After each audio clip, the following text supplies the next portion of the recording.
Hey guys, today I'm going to do a study on Exodus chapter 38, so let's get into it. Bezalel constructed the altar of burnt offering from acacia wood. It was square, 7.5 feet long and 7.5 feet wide. It was 4.5 feet high.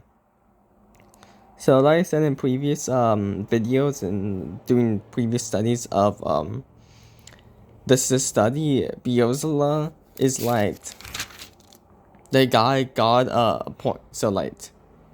appointed Bezalel Olilad and the skilled people to and he gave them wisdom and understanding to construct the sanctuary, yeah. And yeah. So this is like the guy that God has given wisdom to be able to construct all that God has commanded him to make. He made horns for it on its four corners. The horns were one piece with it. Then he overlaid it with bronze. He made all the altar's utensils, the pots, shovels, basins, meat forks, and fire pans. He made all the utensils of bronze.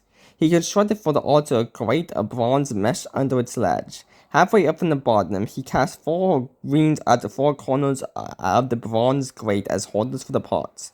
He made a pot of acacia wood and laid them with bronze. Then he installed the poles to the rings at the side of the altar in order to carry it with them. He constructed the altar with the boards so that it was hollow.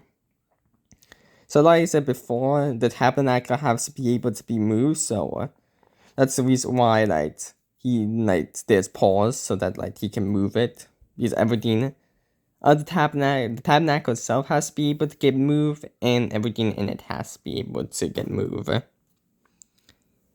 He made the bronze basin and stand from bronze mirrors of the woman who saw the entrance to the tent meeting. So he made the bronze basin and a stand. So he made a bronze basin from the bronze mirror of the woman who saw that. So the woman created the bronze mirror. And so he made the stand for the bronze basin out of the things that the woman had made.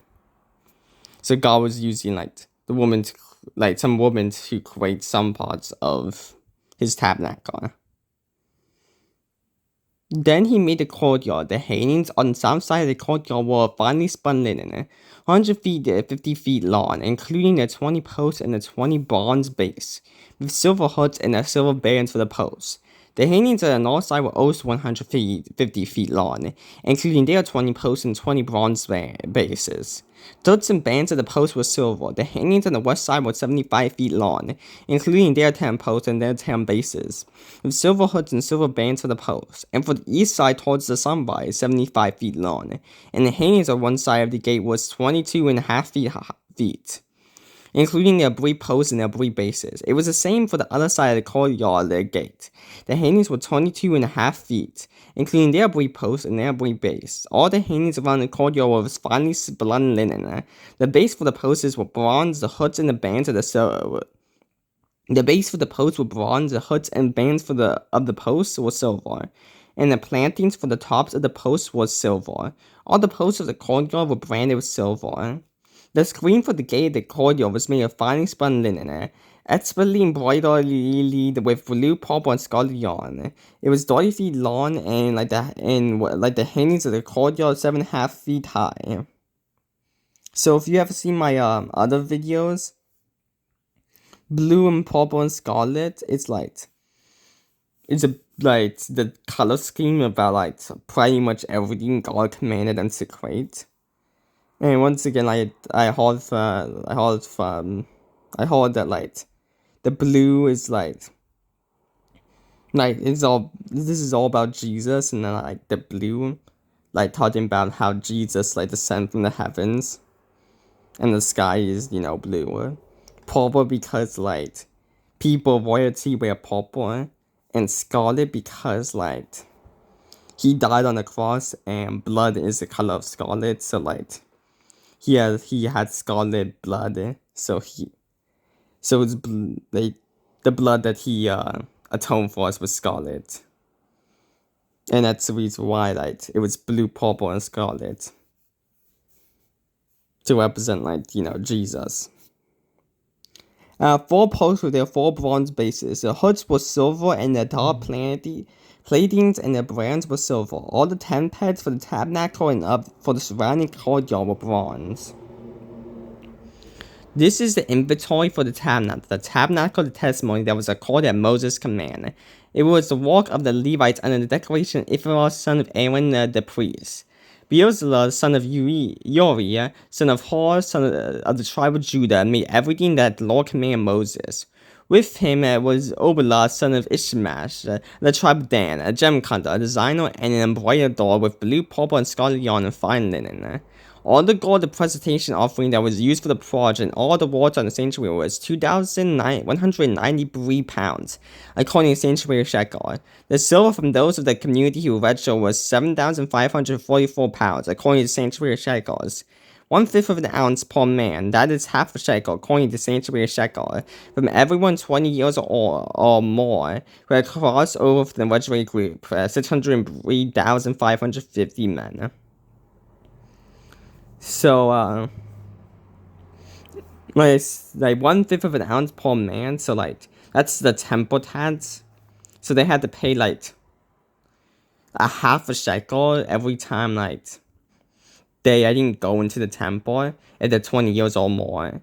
And the people who are 20 years and older at this time were 603,550 men. So that's how many 20-year-old men there were, or older. There were 7,500 pounds of silver used to cast the base of the sanctuary and the base of the curtain. 100 bases from 7,500 pounds, 75 pounds for each base. With the remaining 44 pounds, he made the hoods for the posts, overlaid their tops, and supplied bands for them. The bronze of the presentation offered a total of 5,310 pounds. He made with the bases for the entrance to the tent of meeting, the bronze altar and the bronze grate, all the utensils for the altar, the bases for the surrounding courtyard, the bases for the gate of the courtyard, all the tent pads for the tabernacle, and all the tent pads for the surrounding courtyard. So yeah. So for this other stuff, Bezalel making the altar and making bronze basin and courtyard, all this stuff was it was pretty hard to make, but because God gave him wisdom and understanding, he was able to make it. So even though God told Bezalel to do something pretty daunting, he was able to do it because God gave him the strength to do it. And also that means that Bezalel can't say he did it, but it was God who did it through him. And then the inventory of all the materials. This shows how much materials it took to cost, and that's a lot of materials, which also seems daunting, but because previously in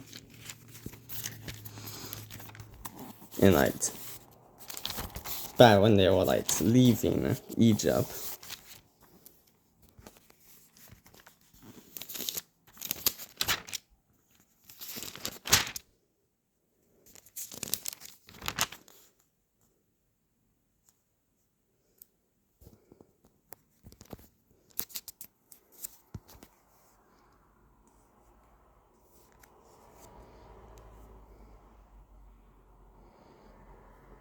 The Israelites added Moses' words and asked the Egyptians for silver and gold items for clothing, and the Lord gave the people such favor with the Egyptians that they gave them what they request. In this way, they plundered the Egyptians. So, God told Moses to tell the Israelites to ask for the Egyptians for silver and gold items and for clothing and he prophesied before that they would plunder the Egyptians once they left. And so when they asked for them, the Egyptians gave them all the gold, all the materials because all the plagues that happened to them. So the materials, while they were daunting, they got all they needed from God because God is the one who he's the one who scaled he's the one who got them free from the Egyptians, and he's the one who sent all the 10 plagues and so that he made it so that they would give them like all the materials they would need. So like, wow, this is like a lot of materials, and like it's like very expensive. God was able to provide for them to do what he wants. So yeah. So this has been a study of Exodus chapter 38, which was about Bezalel making the altar of burnt offerings, him making the bronze basin, and also him making a courtyard, and then about all the materials that would need to be like used, and all the materials they had. So yeah. So if you like this video, like it, and if you think I'm doing something good, subscribe. And also, if any experienced person sees this and I said anything wrong, please correct me. And I'll see you the next day if the Lord wills. Bye.